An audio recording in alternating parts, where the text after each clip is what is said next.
My 3 voyages to Vienna were exactly like 3 drops of water which lacked the reflections to make them glitter. On each of these voyages, I did exactly the same things. In the morning, I went to see the Vermeer and the Chernin collection, and in the afternoon, I did not go to visit Freud because I invariably learned that he was out of town for reasons of health. I remember with a gentle melancholy spending those afternoons walking haphazardly along the streets of Austria's ancient capital. The chocolate tart, which I would hurriedly eat between the short intervals of going from one antiquary to another, had a slightly bitter taste resulting from the antiquities I saw and accentuated by the mockery of the meeting which never took place. In the evening, I held long and exhaustive imaginary conversations with Freud. He even came home with me once and stayed all night clinging to the curtains of my room in the Hotel Sacher. Several years after my last ineffectual attempt to meet Freud, I made a gastronomic excursion into the region of Sens in France.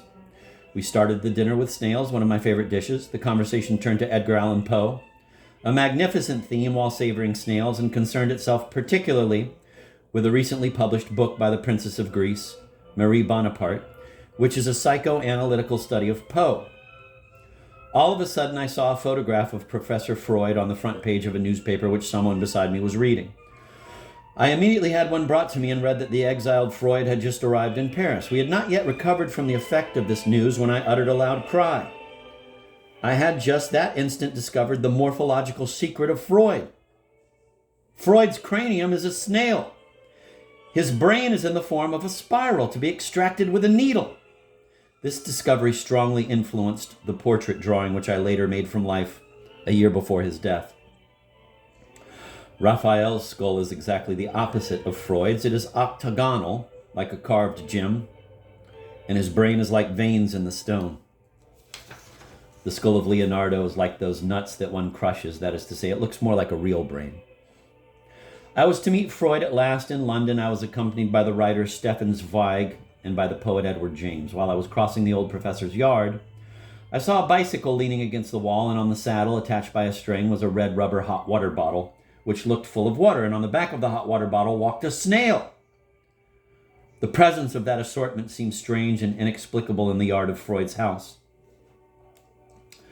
Contrary to my hopes, we spoke little, but we devoured each other with our eyes. Freud knew nothing about me except my painting, which he admired, but suddenly I had the whim of trying to appear in his eyes as a kind of dandy of universal intellectualism.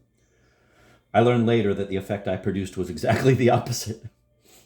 Before leaving, I wanted to give him a magazine containing an article I had written on paranoia. I therefore opened the magazine at the page of my text, begging him to read it if he had time. Freud continued to stare at me without paying the slightest attention to my magazine. Trying to interest him, I explained that it was not a surrealist diversion, but was really an ambitiously scientific article, and I repeated the title, pointing to it at the same time with my finger. Before his imperturbable indifference, my voice became involuntarily sharper and more insistent. Then, continuing to stare at me with a fixity in which his whole being seemed to converge, Freud exclaimed, addressing Stefan Zweig, "I have never seen a more complete example of a Spaniard. What a fanatic!"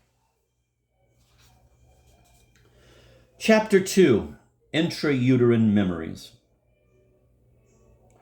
I presume that my readers do not at all remember, or remember only very vaguely, that highly important period of their existence which anteceded their birth and which transpired in their mother's womb. But I gotta read this on another one, fuck it.